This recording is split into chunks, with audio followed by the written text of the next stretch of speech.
Chapter 18. When he had said this, Jesus went out with his disciples across the Kidron Valley to where there was a garden, into which he and his disciples entered. Judas, his betrayer, also knew the place, because Jesus had often met there with his disciples. So Judas got a band of soldiers and guards from the chief priests and the Pharisees, and went there with lanterns, torches, and weapons. Jesus, knowing everything that was going to happen to him, went out and said to them, "Whom are you looking for?" They answered him, "Jesus, the Nazarene." He said to them, "I am." Judas, his betrayer, was also with them. When he said to them, "I am," they turned away and fell to the ground. So he again asked them, "Whom are you looking for?" They said, "Jesus, the Nazarene." Jesus answered, "I told you that I am. So if you are looking for me, let these men go." This was to fulfill what he had said, "I have not lost any of those you gave me." Then Simon Peter, who had a sword, drew it, struck the high priest's slave, and cut off his right ear. The slave's name was Malchus. Jesus said to Peter, "Put your sword into its scabbard. Shall I not drink the cup that the Father gave me?" So the band of soldiers, the tribune, and the Jewish guard seized Jesus, bound him, and brought him to Annas first. He was the father-in-law of Caiaphas, who was high priest that year. It was Caiaphas who had counseled the Jews that it was better that one man should die rather than the people. Simon Peter and another disciple followed Jesus. Now the other disciple was known to the high priest, and he entered the courtyard of the high priest with Jesus. But Peter stood at the gate, outside. So the other disciple, the acquaintance of the high priest, went out and spoke to the gatekeeper, and brought Peter in. Then the maid, who was the gatekeeper, said to Peter, "You are not one of this man's disciples, are you?" He said, "I am not." Now the slaves and the guards were standing around a charcoal fire that they had made, because it was cold, and were warming themselves. Peter was also standing there keeping warm. The high priest questioned Jesus about his disciples and about his doctrine. Jesus answered him, "I have spoken publicly to the world. I have always taught in a synagogue, or in the temple area where all the Jews gather, and in secret I have said nothing.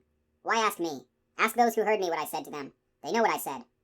When he had said this, one of the temple guards standing there struck Jesus and said, "Is this the way you answer the high priest?" Jesus answered him, "If I have spoken wrongly, testify to the wrong. But if I have spoken rightly, why do you strike me?" Then Annas sent him bound to Caiaphas, the high priest. Now Simon Peter was standing there keeping warm, and they said to him, "You are not one of his disciples, are you?" He denied it, and said, "I am not." One of the slaves of the high priest, a relative of the one whose ear Peter had cut off, said, "Didn't I see you in the garden with him?" Again Peter denied it, and immediately the cock crowed. Then they brought Jesus from Caiaphas to the praetorium. It was morning, and they themselves did not enter the praetorium, in order not to be defiled so that they could eat the Passover. So Pilate came out to them, and said, "What charge do you bring against this man?" They answered and said to him, "If he were not a criminal, we would not have handed him over to you." At this Pilate said to them, "Take him yourselves, and judge him according to your law." The Jews answered him, "We do not have the right to execute anyone," in order that the word of Jesus might be fulfilled, that he said indicating the kind of death he would die. So Pilate went back into the praetorium, and summoned Jesus, and said to him, "Are you the king of the Jews?" Jesus answered, "Do you say this on your own, or have others told you about me?" Pilate answered, "I am not a Jew, am I? Your own nation and the chief priests handed you over to me. What have you done?" Jesus answered, "My kingdom does not belong to this world. If my kingdom did belong to this world, my attendants would be fighting to keep me from being handed over to the Jews.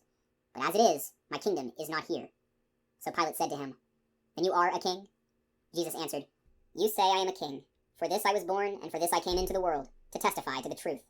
Everyone who belongs to the truth listens to my voice." Pilate said to him, "What is truth?" When he had said this, he again went out to the Jews and said to them, "I find no guilt in him. But you have a custom that I release one prisoner to you at Passover. Do you want me to release to you the king of the Jews?" They cried out again, "Not this one, but Barabbas." Now Barabbas was a revolutionary,